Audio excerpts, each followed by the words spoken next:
አመሰግናለሁ።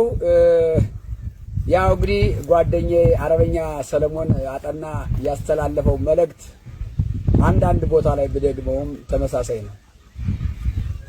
መጀመሪያ ለአማራ ፋኖ አፋብን በሁሉም ግንባር በአራቱም ግንባር እያደረገ ያለው የአማራ ፋኖ ትንቅንቅ ይቀጥላልም። ትንቅንቁም የሚያሳየው ለውጥ ህዝባችን ማረጋገጥ ችሏል። ህዝባችን የሚያስደስት ስራ እየሰራ መሆኑን ህዝባችን በጉል እየተመለከተው ነው። ህዝባችን ከአማራ ፋኖ ጎን ሊሰለፍልን ጥሬን አስተላልፋለሁ። ምናልባት ጦርነት ነውና ጦርነት ላይ አጋጣሚዎች አንዳንድ ስህተቶች ሊኖሩ ይችላሉ። ያን ደግሞ ህዝባችን ከጎን ሆኖ ሊያርመን ይገባል።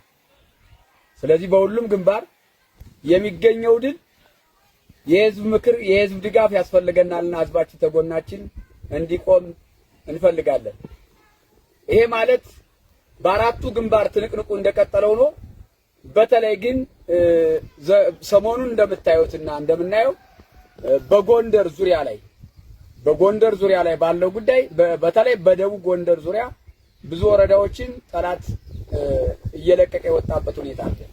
ይሄ ሲለቅ ጀግናው ፋኖአችን ጀግናው የአማራ ፋኖ የጎንደር ሁለቱም እዞች በጥምረት ጠላትን ሲወጣም እያስቀሩ የቀረም ስልጣን ወንበር አስጠባቂ አድማ በትንም ሆነ ሰላም አስከባሪ ጥቅም ፈላጊ እሱም ቢቀር እሱንም እየተናነቀ በእጃቸው እያስገቡ ከተማቸውን እየተቆጣጠሩ ነው። በተለይ በተለቀቁ ወረዳዎች ትልቅ ስራ ተሰርቷል። ይሄ ሲባል ምናልባት በዚሁ አጋጣሚ በስሌት ምለው ላይ ከተማችን ወረዳችን ስንቆጣጠር ሀብቶች አሉ፣ የህዝብ ሀብቶች አሉ፣ የተቋም ሀብቶች አሉ፣ የግለሰቦች ሀብቶች አሉ። እነዚህ ሀብቶች ፋኖአችን ልናወጣ ነፃ ልናወጣ የወጣ ነው፣ ከቤታችን የወጣ ነው። አንዱ ይሄ ስለሆነ ንብረቶችን በትክክል ከህዝብ ጋር ሆነን ንብረቶችን መጠበቅ እንዳለብን በጋራ ሀብት የተቋም ሀብት ለተቋም እንደሚሆን አስምረን አስባችሁበት ፋኖ አስቦበት በሁለቱም ህዝብ የምትገኙ ጀግኖች እየተመካከራችሁ እንድታስተዳድሩ ጥሪያችንን አስተላልፋል። ይሄ ከድርጅታችን የወረደ መመሪያ እስከሆነ ድረስ ስለዚህ እነዚህ ንብረቶች የህዝብ የፋኖ ተቋም መሆናቸው ማወቅ አለባቸው። ሲቀጥል የግለሰቡ ንብረት ሱቅን፣ መጋዘንን እንዲሁ ሌሎች የግለሰቦች ወይም የግል ድርጅት ሀብቶች የኔ ብላችሁ ወይም የኔ ብለን የህዝባችን ሀብት ልንጠብቅ ቃል የገባ ነው። ቃላችን መፈጸም አለበት። ይሄ የመጀመሪያው መልእክት ነው። ከዛ ባንኮች አሉ፣ ድርጅቶች አሉ፣ ብዙ ድርጅቶች አሉ። እነዚህም ጥበቃ ልናደርግላቸው ይገባል። አደራ የምንለው እንደ አማራ ፋኖ አደራ የምንለው ይሄ ነው።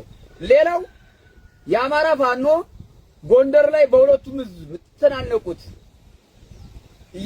እያጥመሰመሳችሁ እያሸነፋችሁ በእጃችሁ ብታስገቡት የመከላከያ ሰራዊትም ይሁን አድማ ብተናም ይሁን ሚሊሻና ሰላም አስከባሪም ይሁን ጥቅም አስጠባቂና በትንሽ ጥቅም ተደልሎም ሞኝ ሆኖ ቢቆይም ሞቱም የራሱ ነው፣ ሲገልም የራሱን ነበር። አሁን ግን ድርጅቱም ሆነ መንግስቱ እንደከዳው እስካወቀ ድረስ እጅ እየሰጠ ይገኛል። ይሄን እጅ ቢሰጥ ሰራዊት በእንክብካቤ እንዲይዝ የገባው ቃል ድርጅታችን በምርኮኛ አያያዝ በስነ ምግባር በተለያየ ጤንነቱም ተጠብቆ ቁስለኛም ካለ ታክሞ በእኛ ስር እንክብካቤ እንዲደረገለት ድርጅታችን መመሪያ ወርዷል። በዚህ ልክ ሁሉም እንክብካቤ የተደረገ ጥበቃ እየተደረገለት በእጃቸው የገባ ሰራዊት በዚህ ልክ ነው እኔ ሐሳቤን የምገልጸው መልእክቴን የማስተላልፈው። ከዚህ የተላለፈ እንዳይሆን ነው።